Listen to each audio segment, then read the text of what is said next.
जय श्री कृष्णा दोस्तों, राधे राधे। माता रानी के चौथे दिन में चौथी कथा में आपका बहुत बहुत स्वागत है। आज हम नवरात्रि के शुभ दिन पर माता रानी की बहुत ही रोचक कथा लेकर आए हैं। साथ ही में आज के दिन माता कुष्मांडा की पूजा की जाती है, तो हम माता कुष्मांडा की भी व्रत कथा को सुनेंगे, जिन्हें नवरात्रि के दिनों में सुनना बहुत ही शुभ माना जाता है। और ऐसा कहा जाता है कि इन कथाओं को माता रानी की कृपा से ही सुना जा सकता है, अन्यथा इन दुर्लभ कथाओं को सुनने का सौभाग्य हर किसी को नहीं मिल पाता। तो आइए माता रानी की कृपा से हम इन कथाओं को शुरू करते हैं और माता रानी से प्रार्थना करते हैं कि हमारे घर में भी सुख समृद्धि बनाए रखना। तो जयकारा लगाते हुए बोलेंगे, बिगड़ी बनाने वाली दुर्गा माता की जय। माँ दुर्गा जी के चौथे स्वरूप का नाम कुष्मांडा माता है।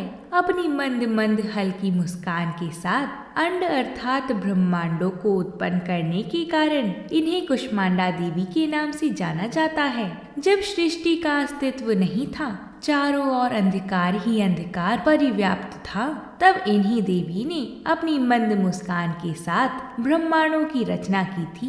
अंततः यही सृष्टि की आदि स्वरूपा है, आदि शक्ति है। इनके पहले ब्रह्मांड का अस्तित्व था ही नहीं। इनका निवास सूर्य मंडल के भीतर के लोक में है। सूर्य लोक में निवास कर सकने की क्षमता और शक्ति केवल इन्हीं में है। इनके तेज की तुलना इन्हीं से की जा सकती है। अन्य कोई भी देवी देवता इनके तेज और प्रभाव की समता नहीं कर सकते। इन्हीं के तेज और प्रकाश से दसों दिशाएं प्रकाशित हो रही हैं। ब्रह्मांड की सभी वस्तुओं और प्राणियों में अवस्थित तेज इन्हीं की छाया है। इनकी 8 भुजाएं हैं। अंततः ये अष्टभुजा देवी के नाम से भी जानी जाती हैं। इनके 7 हाथों में कमंडलू, धनुष, बाण, कमल, पुष्प, अमृतपूर्ण कलश, चक्र तथा गदा सिंह है। नवरात्रि पूजन की चौथे दिन में माता कुष्मांडा देवी के स्वरूप की ही उपासना की जाती है। इस दिन साधक का मन अनाहत चक्र में अवस्थित होता है। अंततः इस दिन अत्यंत पवित्र और निकपट मन से कुष्मांडा देवी के स्वरूप को ध्यान में रखकर पूजा उपासना के कार्य में लगना चाहिए। माँ कुष्मांडा की उपासना से भक्तों के समस्त रोग शोक विनष्ट हो जाते हैं। इनकी भक्ति से आयु, यश, बल और आरोग्य की वृद्धि होती है। माँ कुष्मांडा अत्यल्प सेवा और भक्ति से भी प्रसन्न होने वाली है। यदि मनुष्य सच्ची हृदय से इनका शरणागत बन जाए, तो फिर उसे अत्यंत सरलता से परम पद की प्राप्ति हो सकती है। इसलिए हमें शास्त्रों और पुराणों में वर्णित विधि विधान के अनुसार माँ दुर्गा की उपासना और भक्ति के मार्ग पर सुखपूर्वक अग्रसर होना चाहिए। माँ के भक्ति मार्ग पर कुछ ही कदम आगे बढ़ने पर भक्त साधकों को उनकी कृपा का सूक्ष्म अनुभव होने लगता है। यह दुख स्वरूप संसार उसके लिए अत्यंत सुखद और सुगम बन जाता है। माँ जिस पर भी अपनी कृपा करती है, उसका जीवन सुख समृद्धि और उन्नति से भर जाता है। उसके जीवन में आने वाली सभी कठिनाई माता हर लेती हैं। तो आइए माता तारा रानी की कथा को सुनकर हम अपने जीवन को सौभाग्यशील बनाते हैं। पौराणिक कथा के अनुसार राजा स्पर्श माँ भगवती के पुजारी थे और रात दिन महामाई की पूजा किया करते थे। माँ ने भी उन्हें राजपाट, धन दौलत, ऐशो आराम के सभी साधन दिए थे। कमी थी तो सिर्फ ये कि उनके घर में कोई संतान नहीं थी। यह गम उन्हें दिन रात सताता था। वो माँ से यही प्रार्थना करते थे कि माँ उन्हें एक संतान दे दें, ताकि वह भी संतान का सुख भोग सके, उनके पीछे भी उनका नाम लेने वाला हो, उनका वंश चलता रहे। माँ ने उनकी पुकार सुन ली। एक दिन माँ ने आकर राजा को स्वप्न में दर्शन दिए और कहा कि हम तेरी भक्ति से प्रसन्न हैं। उन्होंने राजा को 2 पुत्रियां प्राप्त होने का वरदान दिया। कुछ समय के बाद राजा के घर में एक कन्या ने जन्म लिया। राजा ने अपने राज दरबारियों को बुलाया और बच्ची की जन्म कुंडली तैयार करने का आदेश दिया। पंडित तथा ज्योतिषियों ने उस बच्ची की जन्म कुंडली तैयार की और कहा कि वो कन्या तो साक्षात देवी का रूप है। यह कन्या जहाँ भी कदम रखेंगी वहाँ खुशियाँ ही खुशियाँ होंगी। कन्या भी भगवती की पुजारिन होगी। उस कन्या का नाम तारा रखा गया। थोड़े समय बाद राजा के घर वरदान के अनुसार एक और कन्या ने जन्म लिया। मंगलवार का दिन था। पंडितों और ज्योतिषियों ने जब जन्म कुंडली तैयार की तो उदास हो गए। राजा ने उदासी का कारण पूछा तो वह कहने लगे कि वह कन्या राजा के लिए शुभ नहीं है। राजा ने उदास होकर ज्योतिषियों से पूछा कि उन्होंने ऐसे कौन से बुरे कर्म किए हैं जो कि इस कन्या ने उनके घर में जन्म लिया है। उस समय ज्योतिषियों ने ज्योतिष के अनुसार लगाकर बताया कि वे दोनों कन्याएं जिन्होंने उनके घर में जन्म लिया था, पूर्व जन्म में वे दोनों देवराज इंद्र के दरबार की अप्सराएं थीं। उन्होंने सोचा कि वे भी मृत्यु लोक में भ्रमण करेंगी तथा देखेंगी कि मृत्यु लोक में लोग किस तरह रहते हैं। बड़ी बहन का नाम तारा था तथा छोटी बहन का नाम रुकमन था। दोनों पुत्रियां तारा और रुकमन भगवती दुर्गा देवी की भक्ति में अटूट विश्वास रखती थीं। दोनों बहनें नियम पूर्वक एकादशी का व्रत किया करती थीं और माता के जागरण में एक साथ दोनों भजन और कीर्तन सुना करती थीं। एक बार एकादशी के दिन बड़ी बहन तारा ने अपनी छोटी बहन से कहा कि रुकमन, आज एकादशी का व्रत है, हम लोगों को आज भोजन नहीं करना है। अंततः वो बाजार जाकर फल कुछ ले आई। रुकमन बाजार फल लेने के लिए गई। वहाँ उसने मछली के पकौड़े बनते देखे। उसने अपने पैसे के तो पकौड़े खा लिए तथा तारा के लिए फल लेकर वापस आ गई और फल उसने तारा को दे दिया। तारा के पूछने पर उसने बताया कि उसने मछली के पकौड़े खा लिए हैं। जब तारा देवी को यह बात पता चली तो उन्हें रुकमन पर बड़ा क्रोध आया और वह बोली कि तू है तो मेरी बहन, परंतु मनुष्य देह पाकर भी तूने नीच योनि के प्राणी जैसे कर्म किए हैं। तू तो छिपकली बनने के योग्य ही है। तारा ने उसको एकादशी के दिन मांस खाने के कारण श्राप दे दिया कि वो निम्न योनि में गिरेगी, छिपकली बनकर सारी उम्र ही कीड़े मकोड़े खाती रहेगी।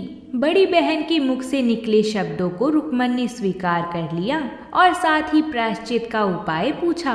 तारा ने कहा, त्याग और परोपकार से सब पाप छूट जाते हैं। दूसरे जन्म में तारा देवी इंद्रलोक की अप्सरा बनी और छोटी बहन रुकमन छिपकली की योनि में प्रायश्चित का अवसर ढूंढने लगी। उसी समय एक ऋषि गुरु गोरख जी महाराज अपने शिष्यों के साथ एक जंगल में रहते थे।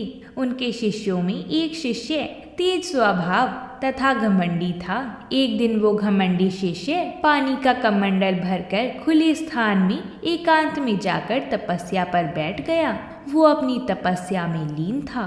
उसी समय उधर से एक प्यासी कपिला गाय आ गई। उस ऋषि के पास पड़े कमंडल में पानी पीने के लिए उसने मुंह डाला और सारा पानी पी गई। जब कपिला गाय ने मुंह बाहर निकाला तो खाली कमंडल की आवाज सुनकर उस ऋषि की समाधि टूट गई। उसने देखा कि गाय ने सारा पानी पी लिया था। ऋषि ने गुस्से में आकर उस कपिला गाय को बहुत बुरी तरह से चिमटे से मारा, जिससे वह गाय लहूलुहान हो गई। यह खबर गुरु गोरख को मिली तो उन्होंने कपिला गाय की हालत देखी।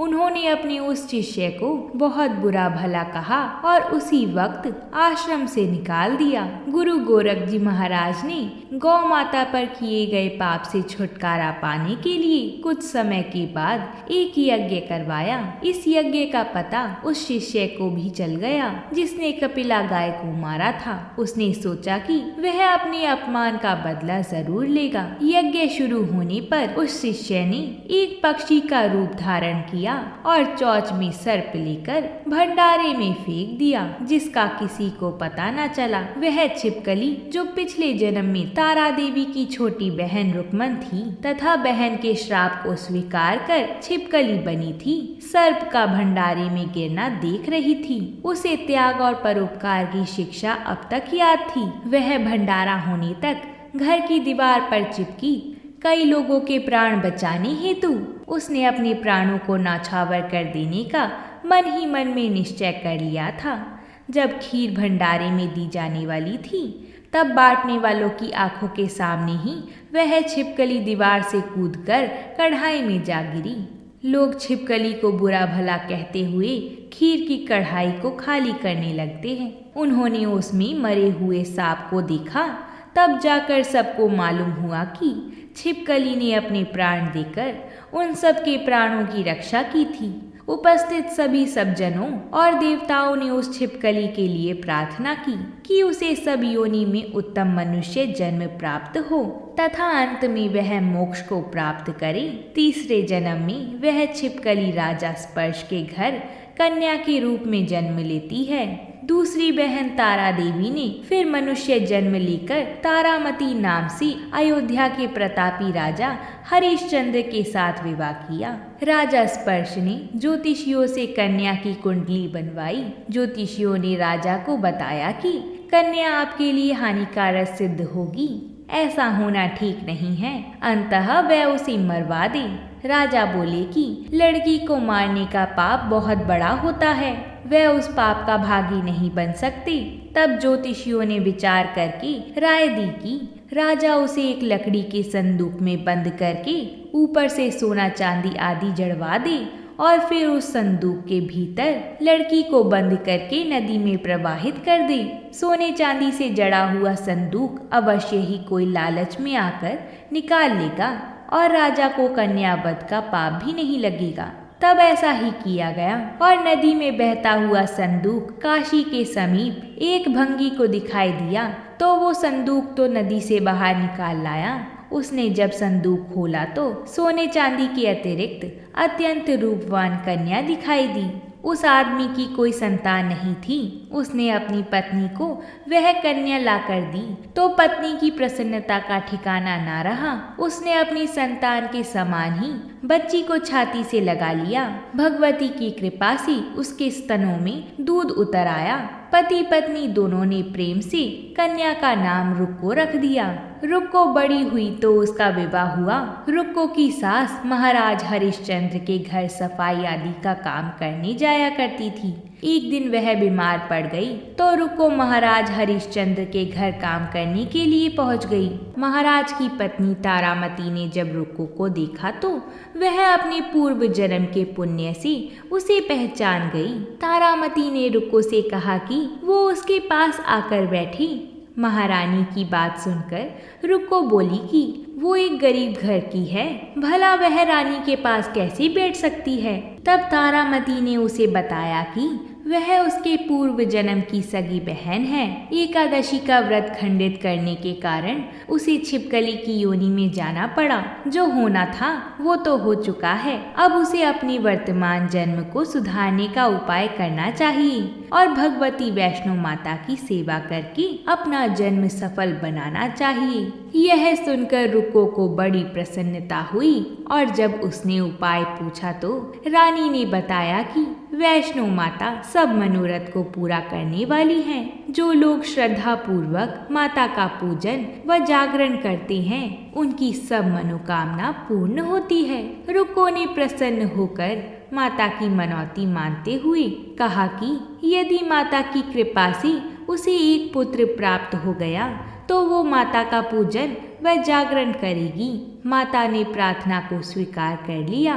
फलस्वरूप 10वें महीने में उसके गर्भ से एक अत्यंत सुंदर बालक ने जन्म लिया। परंतु दुर्भाग्यवश रुक्को को माता का पूजन जागरण कराने का ध्यान ही नहीं रहा।